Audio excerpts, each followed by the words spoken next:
Facebook ನಿಷೇಧಿಸಿದ್ದಕ್ಕೆ ನೇಪಾಳದಲ್ಲಿ ದಂಗೆ ಏಳಲಾಗಿದೆ. ಇದರಲ್ಲಿ 19 ಮಂದಿ ಬಲಿಯಾಗಿರೋದು. 26 ಜಾಲತಾಣವನ್ನು ಬ್ಯಾನ್ ಮಾಡಿದ್ದಕ್ಕೆ ಝೆನ್ ಝಿ ಸಿಟ್ಟು. ಸಂಸತ್ತಿಗೆ ಮುತ್ತಿಗೆ ಯತ್ನ, ಸಿಎಂ ಮನೆ ಮೇಲೂ ಕೂಡ ದಾಳಿ. ನೇಪಾಳ ಸರ್ಕಾರ ಫೇಸ್ಬುಕ್, ವಾಟ್ಸಪ್, ಟ್ವಿಟರ್, ಇನ್ಸ್ಟಾಗ್ರಾಮ್ ಸೇರಿ 26 ಸಾಮಾಜಿಕ ಜಾಲತಾಣಗಳ ಮೇಲೆ ಸರ್ಕಾರ ನಿಷೇಧವನ್ನು ಹೇರಿದ್ದಕ್ಕೆ ಸೋಮವಾರ ಯುವಕರು ಸಿಡಿದೆದ್ದು ಬಿಟ್ಟಿದ್ರು. ಪ್ರತಿಭಟನೆ ಹಿಂಸಾತ್ಮಕ ಸ್ವರೂಪವನ್ನು ಪಡ್ಕೊಂಡಿದೆ. ಘಟನೆಯಲ್ಲಿ ಪೊಲೀಸರ ಗುಂಡಿಗೆ 19 ಮಂದಿ ಸಾವನ್ನಪ್ಪಿದ್ದಾರೆ. 500ಕ್ಕೂ ಅಧಿಕ ಜನರು ಗಾಯಗೊಂಡಿದ್ದಾರೆ. ಇಡೀ ದಿನ ಇಷ್ಟೆಲ್ಲ ರಾದಂತಾದ ಬಳಿಕ ಎಚ್ಚೆತ್ತ ಸರ್ಕಾರ ನಿಷೇಧ ಹಿಂಪಡೆಯುವುದಾಗಿ ತಡರಾತ್ರಿ ಘೋಷಣೆ ಮಾಡಿದೆ. ಯಾವಾಗ ಜನ ರೊಚ್ಚಿಗೆದ್ದು ಬಿಟ್ರು ನೋಡಿ, ಅಲ್ಲಿನ ದೃಶ್ಯಗಳನ್ನು ನೀವು ನೋಡಿ, ಯಾವ ರೀತಿಯಾಗಿ ಹೋರಾಟ ಮಾಡ್ತಾ ಇದ್ದಾರೆ. ಎಲ್ಲ ಒಮ್ಮೆಲೆ ನುಗ್ಗಿಬಿಟ್ರು. ಒಮ್ಮೆಲೆ ನುಗ್ಗಿದ್ರಿಂದ ಕೆಲವರು ಸಾವನ್ನಪ್ಪಿದ್ರು. ಇದರಿಂದ ಪರಿಸ್ಥಿತಿ ಮತ್ತಷ್ಟು ಕೈಮೀರಿ ಹೋಯಿತು.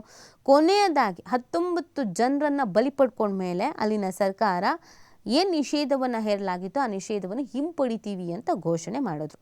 ಶುಕ್ರವಾರದಿಂದಲೇ ಜಾರಿಗೆ ಬಂದಿತ್ತು. ಇದರ ವಿರುದ್ಧ ಯುವ ಸಮುದಾಯ ಝೆನ್ ಝಿ ಸೋಮವಾರ ಬೆಳಗ್ಗೆ ರಾಜಧಾನಿ ಕಠ್ಮಂಡುವಿನಲ್ಲಿ ಆರಂಭಿಸಿದ ಪ್ರತಿಭಟನೆ ದೇಶದಾದ್ಯಂತ ವ್ಯಾಪಿಸಿತ್ತು. ಸಂಸತ್ ಭವನಕ್ಕೂ ನುಗ್ಗೋಕೆ ಯುವಕರು ಯತ್ನಿಸಿದ್ರು. ಪರಿಸ್ಥಿತಿ ನಿಯಂತ್ರಿಸೋಕೆ ಸರ್ಕಾರ ಸೇನಾ ಯೋಜನೆ ಮಾಡಿ ಕರ್ಫ್ಯೂವನ್ನು ಕೂಡ ಹೇರಿತ್ತು. ನೇಪಾಳದಲ್ಲಿ ನಿಜಕ್ಕೂ ಆಗಿದ್ದೇನು, ಯಾಕೆ ಬ್ಯಾನ್ ಮಾಡಿದ್ರು ಅಂತ ನೋಡೋದಾದ್ರೆ, ಸೋಷಿಯಲ್ ಮೀಡಿಯಾ ಆ್ಯಪ್ ನೋಂದಣಿ ಕಡ್ಡಾಯಗೊಳಿಸಿ ದೂರು ಪರಿಹಾರ ವಿಭಾಗ ಸ್ಥಾಪನೆಗೆ ಸೂಚಿಸಿತ್ತು ಸರ್ಕಾರ. ನಿಯಮ ಪಾಲಿಸದ ಹಿನ್ನೆಲೆಯಲ್ಲಿ ಆಗಸ್ಟ್ 26ರಿಂದ ದೇಶದಲ್ಲಿ 26 ಸಾಮಾಜಿಕ ಜಾಲತಾಣ ಆ್ಯಪ್ ನಿಷೇಧಿಸಿದ್ದ ಸರ್ಕಾರ ಇದರ ವಿರುದ್ಧ ಯುವ ಸಮೂಹ ಬೀದಿಗಿಳಿದು ಹೋರಾಟವನ್ನು ಮಾಡಿತು.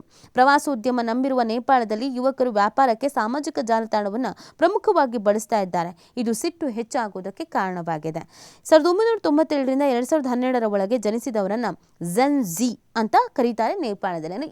ಯೂತ್ಸ್ ಅಂತ ನಾವು ಇಲ್ಲೇನು ಕರಿತೀವೋ, 90s ಕಿಡ್ಡು, 2000 ಕಿಡ್ಡು ಅಂತ ನಾವು ಕರಿತೀವಲ್ಲ, ಯೂತ್ಸ್, ಈಗಿನ ಯೂತ್ಸ್ ಅಂತ ನಾವು ಕರಿತೀವಿ ಅಲ್ಲ.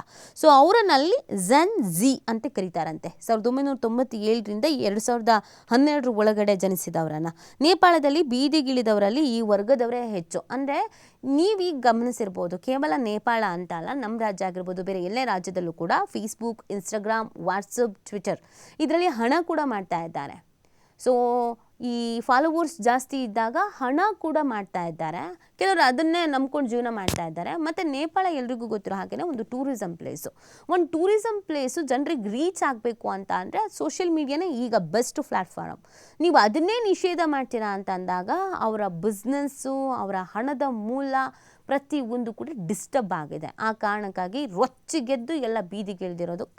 ಕಂಡಲ್ಲಿ ನುಗ್ಗಿದ್ದಾರೆ, ಹಲ್ಲೆ ಮಾಡೋದಕ್ಕೆ ಮುಂದಾಗಿದ್ದಾರೆ. ಈ ಸಂದರ್ಭದಲ್ಲಿ ಲಾಠಿ ಚಾರ್ಜ್ ಆಗಿದೆ.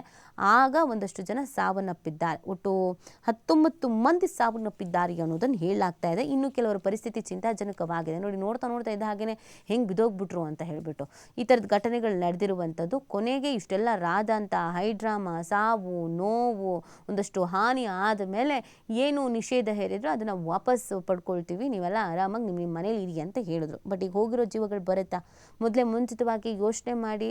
ಯಾವಾಗಲೂ ಅಷ್ಟೇ, ಯಾವುದೇ ಪೊಲಿಟಿಕಲ್ ಪಾರ್ಟಿಗಳಾಗಿರ್ಬೋದು ಅಥವಾ ಯಾವುದೇ ಗೌರ್ನಮೆಂಟ್ಗಳಾಗಿರಬಹುದು, ಯೂತ್ಸ್ಗಳನ್ನೇ ಗೆದ್ರು ಹಾಕೊಳ್ಳೋಕೆ ಹೋಗಬಾರ್ದು. ಯಾಕಂದರೆ ಯೂತ್ಸ್ಗಳ ಪವರ್ ಹೇಗಿರತ್ತೆ, ಅವ್ರು ಯಾರು ಹೇಳಿದ್ದು ಕೇಳಲ್ಲ, ಯಾವ ಆಲೋಚನೆಗಳನ್ನು ಮಾಡಲ್ಲ, ಏನು ಬೇಕಾದರೂ ಮಾಡ್ಬೋದು ಅನ್ನುವಂಥ ಹಂತಕ್ಕೆ ಹೋಗ್ಬಿಡ್ತಾರೆ. ಅಂಥದ್ರಲ್ಲಿ ಯೂತ್ಸ್ ಅವಲಂಬಿತವಾಗಿರುವಂಥ ಆ್ಯಪ್ಸ್ಗಳನ್ನೇ ನೀವು ಬ್ಯಾನ್ ಮಾಡಿದಾಗ ಅದರ ವ್ಯತಿರಿಕ್ತ ಪರಿಣಾಮ ಇಲ್ಲಾಗಿದೆಯಲ್ಲ, ಅದೇ ಆಗಿರೋದು.